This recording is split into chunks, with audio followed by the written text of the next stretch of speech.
अगले 3 महीने मन की बात पर ब्रेक, पीएम मोदी ने खुद बताई वजह। नमस्कार, मैं ईशा नेगी और आप देख रहे हैं न्यूज हॉकर्स।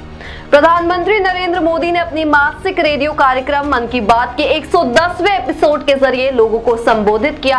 इस दौरान प्रधानमंत्री ने 3 लोगों से फोन पर बात भी की और विभिन्न सरकारी योजनाओं के संबंध में उनके अनुभवों को जाना। पीएम मोदी ने प्राकृतिक खेती के महत्व को रेखांकित करते हुए कहा कि केमिकल से हमारी धरती माँ को जो पीड़ा हो रही है उसे बचाने में मातृ संस्था का बड़ा योगदान है। उन्होंने कहा कि देश के कोने कोने में महिलाएं अब प्राकृतिक खेती को विस्तार दे रही हैं। प्रधानमंत्री ने कहा कि वो अगले 3 महीने तक मन की बात कार्यक्रम को नहीं कर पाएंगे। उन्होंने कहा, मन की बात में देश की सामूहिक शक्ति है, उपलब्धि की बात होती है। ये एक तरह से जनता के लिए जनता द्वारा तैयार होने वाला कार्यक्रम है।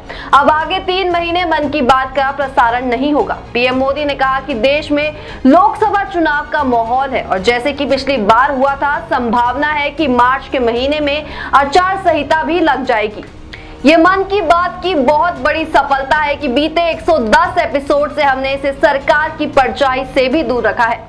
ये एक तरह से जनता के लिए जनता द्वारा तैयार होने वाला कार्यक्रम है, लेकिन फिर भी राजनीतिक मर्यादा का पालन करते हुए लोकसभा चुनाव के इन दिनों में अब अगले 3 महीने मन की बात का प्रसारण नहीं होगा। अब जब आपसे मन की बात में संवाद होगा तो मन की बात का 111वां एपिसोड होगा। अगली बार मन की बात की शुरुआत 111 के शुभ अंक से हो तो इससे अच्छा क्या होगा।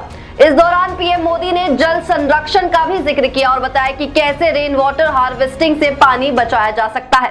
वन्य जीवन संरक्षण का जिक्र करते हुए प्रधानमंत्री ने कहा, आपको ये जानकर खुशी होगी कि हमारे देश के अलग अलग हिस्सों में वन्य जीवनों के संरक्षण के लिए टेक्नोलॉजी का खूब उपयोग हो रहा है। पिछले कुछ वर्षों में सरकार के प्रयासों से देश में बाघों की संख्या बढ़ी है। महाराष्ट्र के चंद्रपुर में टाइगर रिजर्व में बाघों की संख्या 250 से ज्यादा हो गई है। चंद्रपुर जिलों में इंसान और बाघों के संघर्ष को कम करने के लिए AI की भी मदद ली जा रही है।